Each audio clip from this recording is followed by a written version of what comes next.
Wow, so with this I can buy a home in Italy? Not exactly. Ciao a tutti, benvenuti sul mio canale. Hi everyone and welcome to my channel, David Zos of Italy.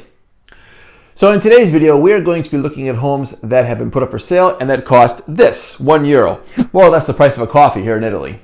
I'm going to present the pros and the cons of this, and I'm also going to give you my opinion. I've been living in Italy for 12 years, and so I have a pretty good idea of what's involved when buying a house for €1.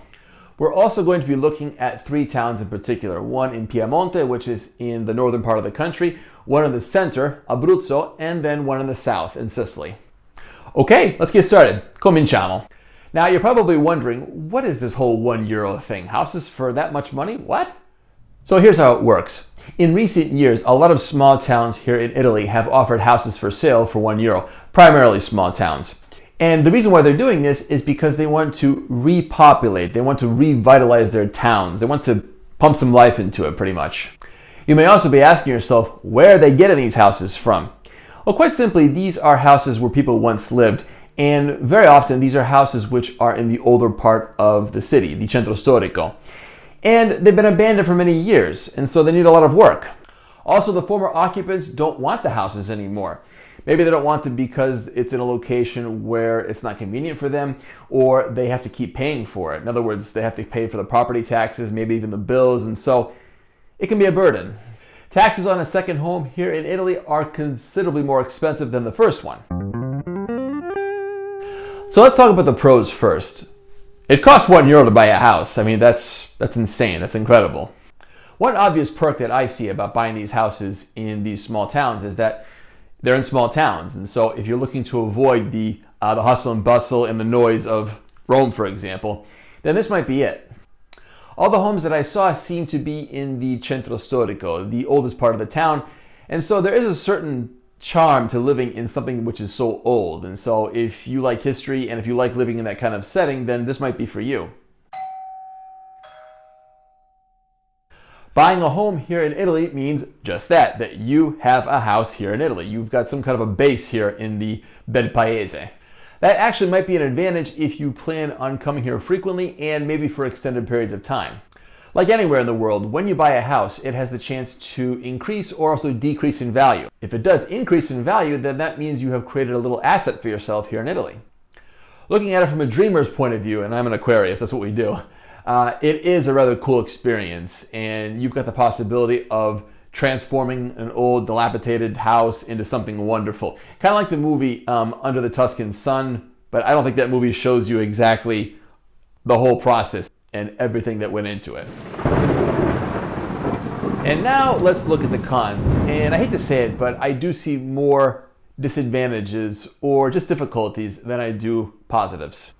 At least in my situation, I see more cons than pros. This may be a good fit for you, but for me, and considering where I'm at right now in my life, no, I wouldn't do it. Now, while I do think it would cost less money to do this project than it would be to actually buying a house here in Italy, the bottom line is this: you still need a considerable sum of money to do this. Even though the house costs €1, there's other costs involved. I can almost guarantee you that if you do decide to buy a house for €1, you are going to have to renovate a house which is really falling apart and in many cases has been abandoned for decades. Now, the reason why I say that is because when these towns offer these houses for €1, first what they have to do is find the original owners of the house. And sometimes that's very difficult. As a matter of fact, I read in one case where the owner of the house was still listed as somebody who was born in 1890.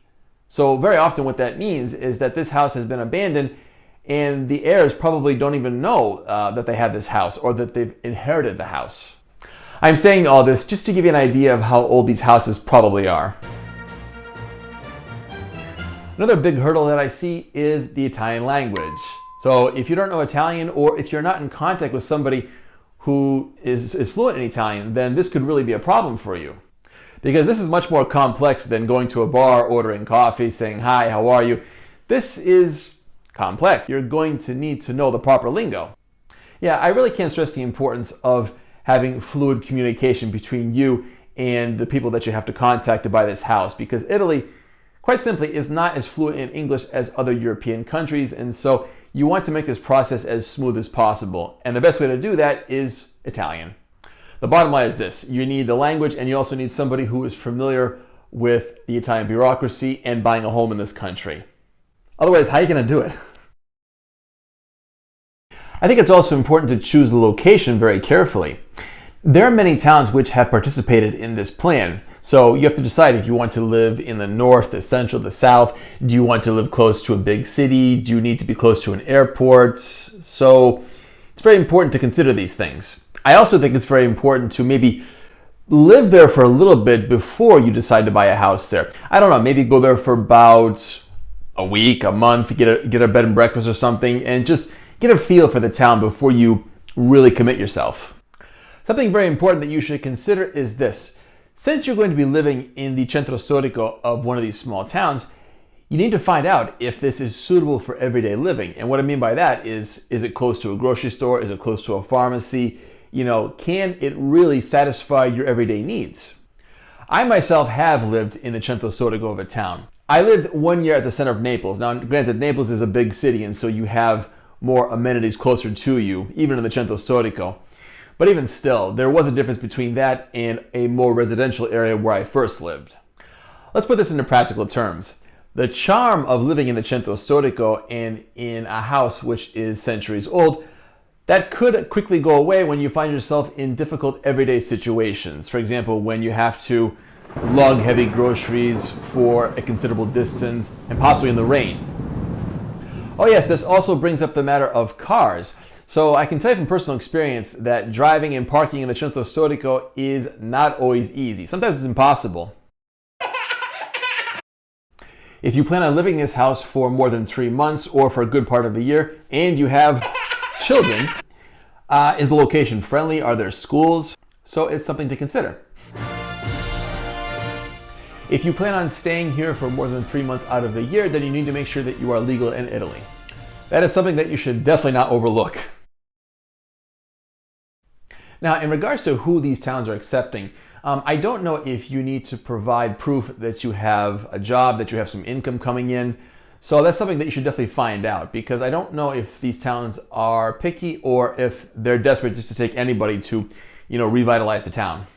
But still, even if a town is not particular about the kind of work you do, or if you work, in all honesty, you need to be somewhat financially stable, because let's face it, you are going to be investing thousands of euros into this project. So you can't be living paycheck to paycheck.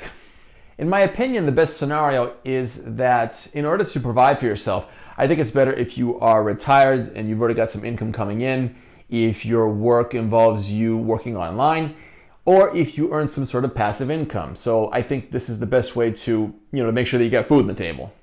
And if you work online, does the town have adequate internet? And the reason why I say that is because in my wife's town, there are certain pockets where there's nothing. And so if you happen to get a house in that one little pocket where there's nothing, what do you do?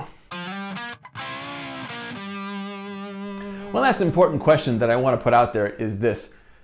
Do you know how to renovate a house? I mean, do you have any experience in even assembling furniture? If you're like me and you get lost when you're assembling a chair from IKEA, or IKEA as they call it here, then how in God's name are you going to handle this project? Now, I don't want to sound too pessimistic about this whole idea. When I first heard about these €1 homes, the Italian in me was a bit skeptical. It just seemed a little bit too good to be true. And so I try to consider all the possible angles. And the bottom line is this. If you are going to consider this project, it's a lot of work. It's not something simple, and I don't think it's for everybody. So let's look at some real examples. Let's look at the 3 towns that I examined. I wanted to find 3 towns which were in different locations in the country. The first one is up north, and this is Borgomezzavalle, which is in Piemonte. The second one is in the middle of the country near L'Aquila, in Abruzzo, and this is called Pratola Peligna. And the last town is in Sicily. I've actually been there, and this is called Caltagirone.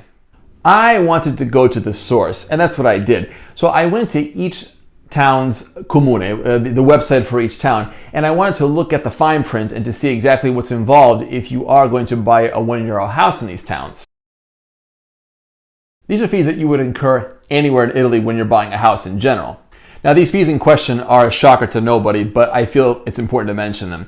So if you are looking to undertake these €1 houses, then you are going to be facing notary fees, registration fees, and also land registry fees. Eventually, you will need to present your plan for restoration. Each town will give you a certain time period in which they expect you to present this plan, so do check carefully and see how much time you have. They also expect you to sign the lease within a certain amount of time, and they expect the work to be completed within a certain amount of time. So this is usually between 3 and 4 years, but again, check the town because these times can differ. Okay, now I want to share some of the details that I found out looking at the town's websites. And let's start with Caltagirone. If you are deciding to purchase a €1 house in this town, then the town of Caltagirone requires you to take out an insurance policy. And quite simply, it's a policy which protects the town. So if you're not able to complete the work within a specified time period, then the town gets a €5,000 payment. Personally, I think that was smart thinking on the town's part. This is probably true for all 3 towns, but there will be somebody from the town who will come by and inspect the work and make sure everything is going according to plan. One last thing on Caltagirone, after the town gives you the okay to start work, then you must do this within 2 months. There's no waiting around. Alright, so let's go from Caltagirone to the extreme north and let's go to Borgomezzavalle. This is probably the smallest of the 3 towns because there's only 400 inhabitants. And there was one particular detail that struck me. This town actually has fiber optic. I found that rather strange, really, because sometimes in remote locations, the internet can be spotty. So if you are somebody who works online, then in theory, you can work undisturbed. Of the 3 towns, this was the only one that actually listed estimated costs if you do decide to buy these homes. So in one particular location in Borgomezzavalle, they list the legal fees as being $10,000, and then the minimal renovation cost is between 50 and 70,000 euros. In the next location, the legal fees are double, they're 20,000, and the renovation fees are also double. These costs are between 120 and 150,000. Let's reflect for a moment. Let's say that you end up spending 20,000 euros in legal fees and then 150,000 for the renovation. That's a total of 170,000 euros. At that point, I would actually consider just buying a regular property. And the reason why is because you may be able to find something for that amount. I don't know, it greatly depends on where you are. But the most important thing to consider is that if you do end up buying a regular property, then you have nothing to renovate. Looking at our last town in Abruzzo, Pratola Peligna, the conditions for buying a €1 house were pretty much the same as the other 2 towns. However, there was something that caught my attention. They don't seem to mind how you want to use the property. So if you want to create a residence or if you want to create a business, it's up to you. This is important to mention because I think it's important to check how the town wants you to use the property. So if you go there with the idea of maybe setting up a store or something in the field of tourism, you may not be able to do that. So check very carefully, like everything. One last thing that I want to mention about this town in Abruzzo is that it's in Abruzzo. And the reason why this is important is that if we're talking about the geography of Italy, the center of the country, which is where this is, has a history of being hit by earthquakes. As a matter of fact, the closer you are to the center of the country, then the more likely you are to be hit by a bad earthquake. Some of the worst ones in Italy have occurred in the center. There was L'Aquila, there was Irpinia about 41 years ago. So this is also something to consider when you're buying a house. You may also be asking yourself, who are buying these houses? And I wasn't surprised when I found out that it's mostly foreigners who are doing this. In an absolute general sense, I just don't think it's worth it for the average Italian to do that because one, they probably already have their own house, and I think fixing up a house in the centro storico could be just a huge commitment in time, resources, and life. One person in particular who has done this and that bought a house in Sambuca in Sicily is the actress Lorraine Bracco. She's one of my favorites, and I always liked her as Karen Hill in Goodfellas. Actually, if you check out the cards above, I saw her in an interview and she talked about her experience in buying this house in Sicily, and I wasn't surprised as to her reaction. I actually had the crazy idea of reaching out to her. I was gonna ask her if she could possibly participate in this video, even in the most smallest of ways, maybe like a few comments or a voice message, whatever. But she didn't get back to me, and I wasn't surprised that she didn't, but hey, I tried. So the goal of this video was to give you an objective overview as to everything that's required in order to buy these €1 houses. I hope I did that, and I hope I just gave you a more realistic idea of what's involved. I just didn't want to see anybody going into this with horse blinders on, that's all. Comment time. So, what is your opinion on this whole €1 house thing? Have you done it? Would you do it? What are your thoughts? Grazie mille per l'attenzione, ci vediamo alla prossima. Thank you very much for watching, I really appreciate it. Good luck, in bocca al lupo, ciao.